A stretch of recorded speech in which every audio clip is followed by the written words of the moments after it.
Assalamualaikum warahmatullahi wabarakatuh. Hai semuanya, selamat malam. Apa kabarnya? Saya Ika Wulandari langsung bersama Anda di acara live FB Rasa Radio langsung dari Kuala Lumpur, Malaysia. Untuk kesempatan malam hari ini tanggal 26 Januari 2024. Kira-kira kita mau pilih pasangan 02 yaitu Bapak Prabowo dan juga Mas Gibran, atau juga paslon nomor 3 yaitu Bapak Ganjar atau juga Profesor Mahfud. Sekarang bersama saya nih sudah hadir yaitu Mas Fatur Rohim. Selamat malam Mas Fatur Rohim. Selamat malam Kak. Terima kasih kehadirannya. Jadi Mas Fatur Rohim ini saya perkenalkan, beliau adalah relawan dari Prabowo Gibran Malaysia. Baik. Mas Fatur Rohim sarjana hukum ya. Oke, kemudian juga telah hadir bersama kami yaitu Pak Adi Kurnia. Beliau adalah koordinator relawan Ganjar Mahfud Malaysia. Selamat malam Mbak Ika dan selamat malam semuanya. Oke, kita kasih tepuk tangan dulu dong. Sekarang saya mau ngobrol dulu nih dengan urutan 02, paslon 02 nih. Baik, dengan Mas Fatur Rohim. Panggilannya gimana nih Mas? Mas Fatur? Mas Paung saja, Mas Paung saja. Mas Paung? Oke. Baik. Yang saya mau tanya pasti, kenapa sih mendirikan relawan 02 ini di Malaysia? Alasannya apa? Silakan.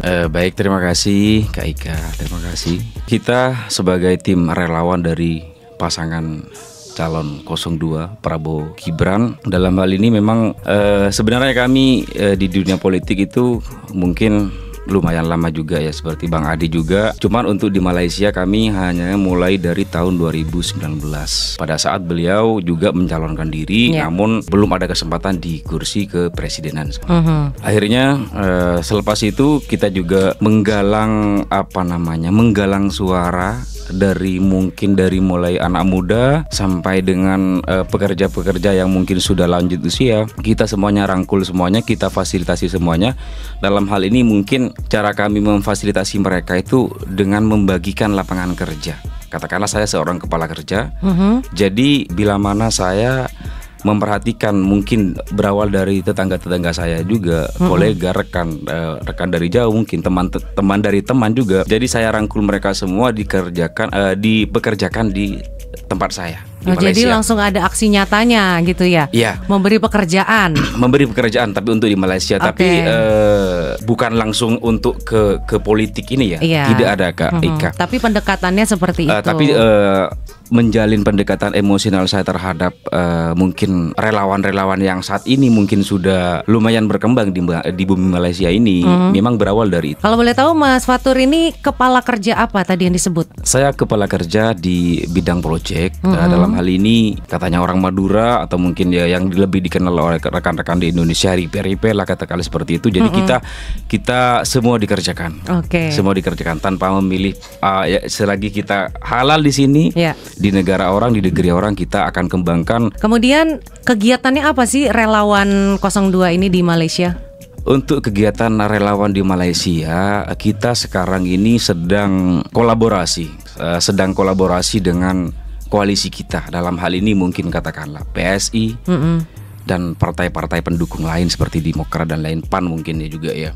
Baru 5 hari kami alhamdulillah melaksanakan kegiatan sosial kemanusiaan, membantu anggota kita, mungkin saudara kita daripada Indonesia yang melahirkan di salah satu hospital atau rumah sakit, dan beliau dan keluarganya belum cukup mungkin untuk segi biaya, sehingga kami dan tim relawan menggalang sedikit demi sedikit dana untuk bisa membantu meringankan beban dari keluarga tersebut. Dan alhamdulillah dapat 3 hari mungkin ya sudah boleh keluar dari itu rumah sakit, dan sekarang alhamdulillah sudah dalam keadaan sehat. Jadi kegiatannya itu lebih ke bidang kemanusiaan begitu ya. Baik. Kemudian ada promosi-promosi gitu seperti mendatangi saudara-saudara kita yang ada di kongsi atau di apartemen mana gitu untuk mensosialisasikan. Itu memang saya yang selama ini kita lakukan ya untuk di lapangan, dan kita kebetulan memang di beberapa wilayah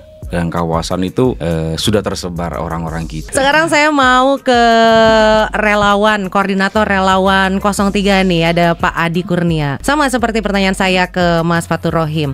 Tujuannya didirikan relawan Ganjar Mahfud di Malaysia ini apa sih Pak Adi? Silakan. Terima kasih untuk waktunya, untuk Mbak Ika dan juga rekan saya di sebelah yang ganteng ini Pak Ong.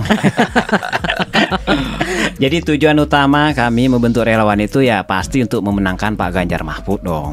Itu tujuan utama. Yeah. Yang kedua ya terbentuknya relawan-relawan Ganjar Mahfud ini basisnya saya ini sebagai aktif di organisasi.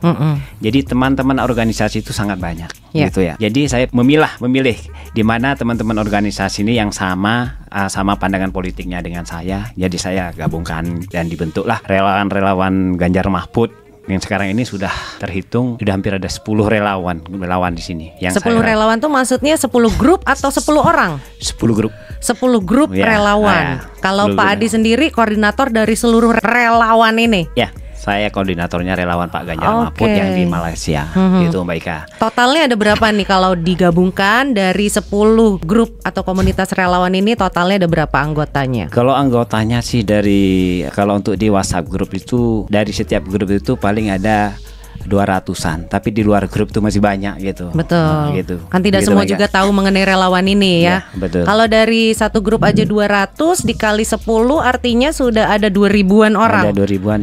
Oke. Gitu. Kemudian kegiatannya sendiri apa nih? Kegiatan relawan Ganjar sekarang ini berkampanye. Teman-teman di daerah-daerah ataupun di wilayah-wilayah itu sudah bergerak door to door ya. Jadi menjumpai teman-teman seperti ke rumah-rumah kongsi, mengajak mereka untuk mendukung ataupun memilih pasangan Ganjar Mahfud di tanggal 11 ini, gitu Mbak Ika. Dan kegiatan lainnya ya seperti biasa sebelumnya ada pesta demokrasi ini kami memang sudah bergerak di bidang kemanusiaan, membantu setiap teman-teman kita yang mempunyai masalah seperti ada yang sakit ataupun yang mau pulang nggak punya dana. Jadi sistem kami ini ya urunan gitu Mbak Ika. Gotong royong ya. Gotong royong gitu. Itu udah kami lakukan walaupun sebelum ada musim-musim pemilu seperti ini memang rutin kami lakukan itu. Kalau relawan Ganjar Mahfud ini sudah pernah belum ketemu langsung dengan Pak Ganjar atau Pak Mahfud? Kalau dengan Pak Ganjar kami hanya melalui Zoom. Oh, pernah Zoom. Pernah Zoom. Sering. Zoom. Oh, keren. Kalau ya. dengan Pak Mahfud udah pernah sekali. Oh, udah pernah. Waktu acara di PWTC tanggal 7. Terus di situ gimana respon dari masyarakat Indonesia yang ada di Malaysia sendiri ketika kedatangannya Pak Mahfud? Waktu Pak Mahfud datang ke Malaysia, alhamdulillah Mbak Ika antusias sekali dari masyarakat Indonesia yang ada di Malaysia. Sampai tempatnya ya yang kita sewa dewan itu penuh. Sampai ke trotoar itu penuh. Memang nggak cukup ya. Memang nggak cukup gitu. Terutama masyarakat Madura ini ya. Ya Pak Mahfud kan dari Madura. Saya juga Madura, Pak Ong juga Madura. Jadi saya optimis ya Ganjar Mahfud di Malaysia ini menang ya. Kira-kira dilihat dari mana sih? Kenapa sih kita ini warga negara Indonesia yang ada di Malaysia itu harus milih Pak Ganjar? Itu kenapa alasannya? Pak Ganjar beliau ini mempunyai reputasi yang sangat bagus ya selama pemimpinannya jadi gubernur di Jawa Tengah. Dan kebijakan beliau itu memang memihak ke rakyat. Contoh untuk menggratiskan SPP SD sampai SMP di Jawa Tengah. Itu Pak Ganjar ya. Kalau itu kan untuk rakyat yang ada di Indonesia gitu. Nah, kita ini adalah rakyat Indonesia juga, tapi ada di Malaysia. Nah, kira-kira kalau misalnya kita pilih Pak Ganjar, kira-kira apa sih kebaikan yang akan kita dapat orang Indonesia yang ada di Malaysia ini? Seperti apa kira-kira dampak baiknya gitu? Baik. Kalau untuk PMI ya, pekerja migran Indonesia yang ada di Malaysia ini ya, bukan di Malaysia saja ya, mungkin di Singapura atau di luar negeri yang di mana saja yang ada PMI. Pak Ganjar ini akan memperbaiki dari sisi perlindungan untuk PMI. Sebab untuk saat ini perlindungan untuk PMI ini memang minim sekali. Itulah tujuan malamat Pak Ganjar untuk membantu kita yang bekerja di luar negeri. Ria Dia Vilani si cuek dibawa enjoy dan joget, yang penting kerja nyata. Salam 02. Kemudian ada lagi Didi, kalau pilih pemimpin itu ibarat pilih pasangan hidup. Masa sih? Kalau pasangan hidup kan selamanya, kalau pemimpin kan hanya 5 tahun. Kemudian yang sudah saya baca komentarnya, nama-namanya walaupun banyak kali komentar nggak saya baca ya, supaya yang lain juga saya bisa bacakan komentarnya. Ada Heri Junior Palda, pilihlah pemimpin yang bijak dan baik yang merakyat. Ada lagi Umi Rafida juga sudah saya baca. Silpora Talan, 2 jari nih, semangat. Nomor 2, nomor 4 Gibran Prabowo tetap semangat. Gimana sih nomor 2, nomor 4? Oke, terima kasih untuk Anda yang menyaksikan tayangan ini. Dan saya terima kasih sekali untuk Mas Baik, Paung sama-sama. dari relawan Prabowo Gibran Malaysia yang sudah hadir, sudah ngobrol santai di FB Rasa Radio Kuala Lumpur ini. Terima kasih atas waktunya ya. Dan mungkin ada yel-yelnya 02, ada nggak yel-yel? Nggak ada yel khusus. Nggak ada yel-yel sih, ya? nggak ada yel khusus. Oke, ada yang ingin disampaikan untuk terakhir di menit-menit terakhir ini? Iya, untuk warga negara ya Indonesia atau PMI ya yang ada di Malaysia, pastikan Anda jangan golput Ya. di pilihan mendatang. Itu saja. Oke, nggak mau kampanye 02? Nggak Enggak, perlu. oke, nggak perlu. Kemudian Pak Adi, ada yel-yelnya 03. Apa yel-yelnya? Silakan. Jadi Pak Ong tadi enggak kan? Enggak. Jadi saya ya Pak Oh, Ong. boleh. Gimana? Ganjar Mahfud menang. Oke.